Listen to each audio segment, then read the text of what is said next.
From the opinion pages of the Wall Street Journal, this is Potomac Watch. Florida Governor Ron DeSantis clarifies his stance on Ukraine and goes on offense against Donald Trump as the grand jury in New York that's investigating the former president gets put on pause. Welcome, I'm Kyle Peterson with the Wall Street Journal. We are joined today by my colleagues, editorial board member Kate Batchelder-Odell and columnist Kim Strassel. Welcome and happy Friday to you both. In a statement last week, Governor DeSantis said that it is not in America's national interest to become, quote, further entangled in a territorial dispute between Ukraine and Russia, unquote. He went on to criticize what he called the Biden administration's virtual blank check funding of this conflict. But after some criticism, including at the Wall Street Journal editorial page, DeSantis is adding some nuance to that response. Here he is speaking this week with Piers Morgan on Fox Nation. I think it's been mischaracterized. Obviously, Russia invaded that. That was wrong. They invaded Crimea and took that in 2014. That was wrong. What I'm referring to is kind of where the fighting is going on now, which is that western border or eastern border region, Donbass, and then Crimea. And you have a situation where Russia has had that, I don't think legitimately, but there's a lot of ethnic Russians there. So that's some difficult fighting. And so whatever, the conflict area, that's what I was referring to. And so it wasn't that I thought Russia had a right to that. And so if I should have made that more clear, I could have done it. Kate, would you characterize that as a bit of a walk back, or is there a way to square these new comments with what Governor DeSantis said last week? I think, Kyle, that it's unquestionably a walk back. And I think also that if DeSantis thought better of his other remarks about it being a territorial dispute, which was a statement that was given to a cable news host, if he thought better of that exercise, that's a good thing that he's responding to some criticism and taking a different tack. Now, I do think that there are some notable things in these new remarks here, and he's really stopped short of articulating what he really thinks of the world and what America's place in it is. So we hear him say that a couple things in here, which is that Putin was wrong to invade, Putin is hostile to the United States, but he also says, since China's a bigger challenge, that's where more of our focus should be. And so what we're not seeing is any case of why it might be in the U.S. interest to help Ukraine evict Putin and why we should connect that challenge with the challenge we're facing in the Pacific with China.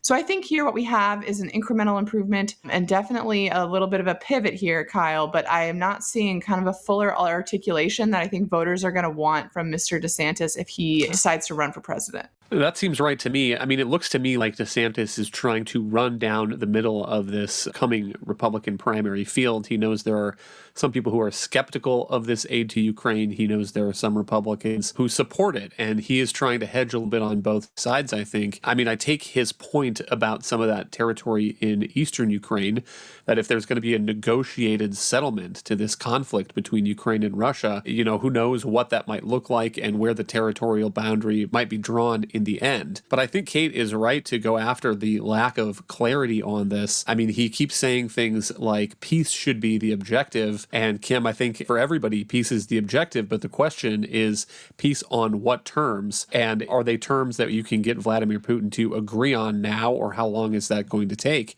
He's also said things like a policy of regime change in Russia would greatly increase the stakes of the conflict. And so, Kim, I mean, I don't see anybody talking about going in and trying to overthrow Putin. I mean, I see people sometimes say that wouldn't it be nice if that was the eventual result of this? But it's hard to see anybody in the Biden administration setting that forth as U.S. policy.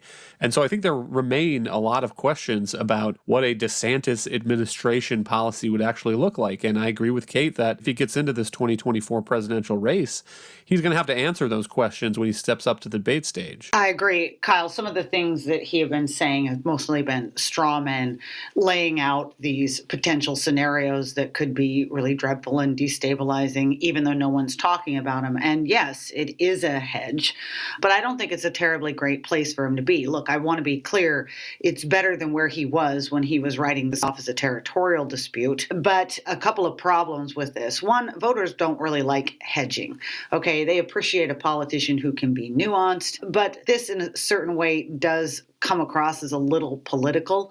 It sounds a bit as if as you said, DeSantis wants to not lose a grip on some of those voters who have decided to go all in on the Trump position, that this is not America's conflict to be engaged in, and this claim, which is nonsense, that somehow we cannot walk and chew gum at the same time. We can't both be a powerful player on the world scene and look after our own domestic interests, as if there's some sort of trade-off there. So he wants that, but he, I think, and probably also got some real blowback from those earlier comments he made. And, as we all know, presidential campaigns, a lot of things happen behind the scenes. You have to bet that some of his allies who are out there, they want to endorse him when he gets in, had some concern. Maybe he heard from some donors. He clearly got the message and he needed to sound a little bit more forward-facing and aggressive on this issue. But the reason this really, I think, undermines him is voters, when it comes to presidential candidates, they appreciate genuineness. And that is something that has very much been in DeSantis's favor. He's taken a lot of positions. He's known exactly what he's about. This instead, as I said, it feels a little bit more calculated. And those are the kind of things that can hurt you as a candidate. So I think he'd be far better off, instead of also doing these piecemeal things where he's answering a questionnaire or doing a one-off interview where he's only going to get a few minutes to talk about a subject, he ought to wait a little bit. When he decides to get in the race, go out and deliver a real presidential address where you lay out your foreign policy visions. The other difficulty of being calculating in a situation like this, it seems to me, is that if you're trying to read the room, you may be reading what the room looks like right now, but this is a dynamic situation on the ground in Ukraine. Here's a Wall Street Journal headline from the last day or so. Ukraine sees Russian losses in Bakhmut as paving way for spring offensive. Moscow's faltering assault on the eastern city supports Kyiv's decision to defend it. And so, Kate, part of what is difficult here for these candidates who are trying to take the temperature of the Republican Party is there's a long time on the ground there in Ukraine between now and when these Republican voters are going to be actually going to the polls. And when they do that, it won't be based on what has happened over the last year. It'll be based on what's going to happen over the next year and what the situation on the ground looks like, whether the Russian offensive continues and gains ground or whether the Ukrainian counteroffensive takes back some of the territory. And the Biden investment in some of these systems that the U.S. is sending over there looks like it is paying off. Yeah, Kyle. So I think if you look at polling, about 40% of Republicans are telling pollsters now that we're doing too much for Ukraine, too much to support Ukraine. And so Republicans have responded by basically assuming that, the base doesn't want to support Ukraine anymore. I think that there's some things going on that are a little more complicated. One, I think it's a pretty polarized political environment, and Joe Biden being in charge of the Ukraine operation has led some Republicans to oppose it. I also think that Joe Biden's not really out there making the case for why supporting Ukraine is in the U.S. interest. And he's saying things that grate GOP voters, like that this is about in the international community or democracy and not U.S. interest. So I think that it would be premature to conclude what Republicans really think about Ukraine is that we shouldn't be helping them. And to your point about how dynamic the battlefield is, I mean, if Joe Biden were to say, start giving Ukraine the tools it really needs to win, and we start flowing in longer range missiles and the situation really improves, well, then Republicans will have surrendered an argument that they are the party that you should trust on national security, and Joe Biden will get credit for that success. Now, if Joe Biden doesn't do that, and if the situation gets materially worse for Ukraine on the ground, you could have Putin basically regroup and try to launch a fresh offensive. One thing that really struck me that DeSantis said was basically, well, I don't think Putin's going to win, and that's good. That would be good, Kyle, but it is really too early, I think, to conclude that Putin's not going to win. I think he still thinks he can grind down the West and wait us out. And if that happens, Kyle, to your point, is that the kind of world that Ron DeSantis wants to inherit in January of 2025? I think that's a question that all Republicans should be asking themselves as they try to carve out a position on Ukraine. The other piece of news that Governor DeSantis made this week was Monday at a press conference when he addressed the New York District Attorney Alvin Bragg's investigation into President Trump and the hush money payments that he made to Stormy Daniels amid the 2016 campaign. Listen to this. I don't know what goes into paying hush money to a porn star to secure silence over some type of alleged affair. I can't speak to that. But what I can speak to is that if you have a prosecutor who is ignoring crimes happening every single day in his jurisdiction, and he chooses to go back many, many years ago to try to use something about porn star hush money payments, that's an example of pursuing a political agenda and weaponizing the office. Kim, what do you make of that? I guess it strikes me as a pretty sly answer, telling people that this conduct may not be criminal, it may be prosecutorial overreach, but at the same time reminding voters that this was sordid business. It was very clever.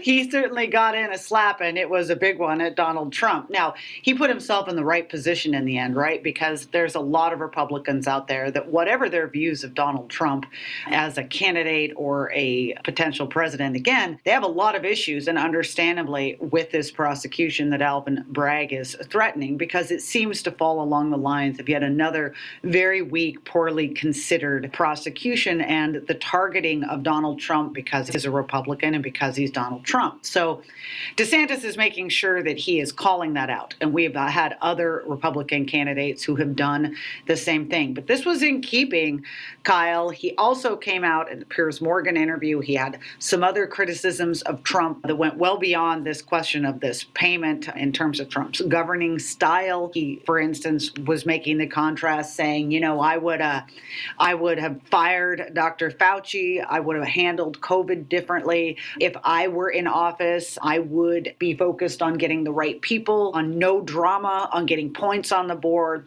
So he's clearly now deciding he's going to make that contrast. He's going to make the contrast on the personal aspects of this, bringing up Trump's past, generally reminding voters that where Trump goes, there tends to be a lot of controversy. And he's also going to start making the comparison on terms of governance and priorities and leadership. Clearest indication yet he is getting in, and that he's not going to back away from the person who is going to be the biggest front runner other than him if he does. Right. DeSantis also said recently, this is in an interview, that the way we run the government, I think, is no daily drama, focus on the big picture and put points on the board. That, again, I think was a contrast intended at the chaotic years of the Trump administration. He also said, I have what it takes to be president and I can beat Biden. But notable that Ron DeSantis is not an announced candidate for president in 2024, even though he is ranking high in some of the polling. This is a Monmouth University poll from a couple days ago. Asked who you want to see as the Republican nominee for president. The number one answer is Donald Trump, 41%, Ron DeSantis, 27%. And don't know, 23%. But then asked if it's a head-to-head matchup between Trump and DeSantis, you get a much closer race. Trump 47% and DeSantis 46%.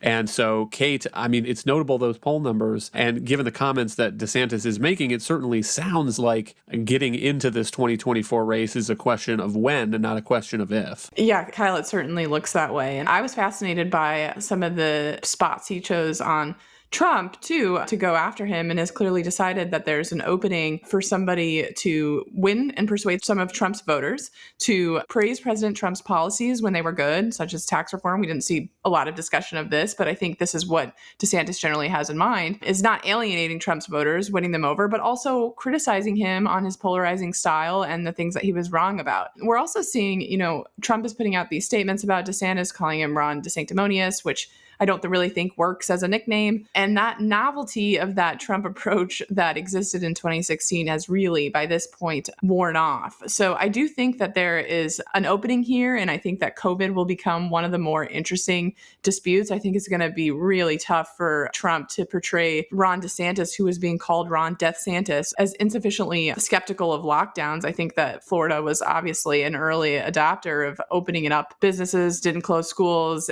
kept the beaches open. That was controversial at the time, and I think voters remember it. So I think some of this is going to be really uphill for Trump, and Ron DeSantis is carving out a good lane in that regard by, brushing some of this off while not going on a moral crusade against every single thing Trump did and all of his voters. Hang tight. We'll be right back. You're listening to Potomac Watch from the Wall Street Journal.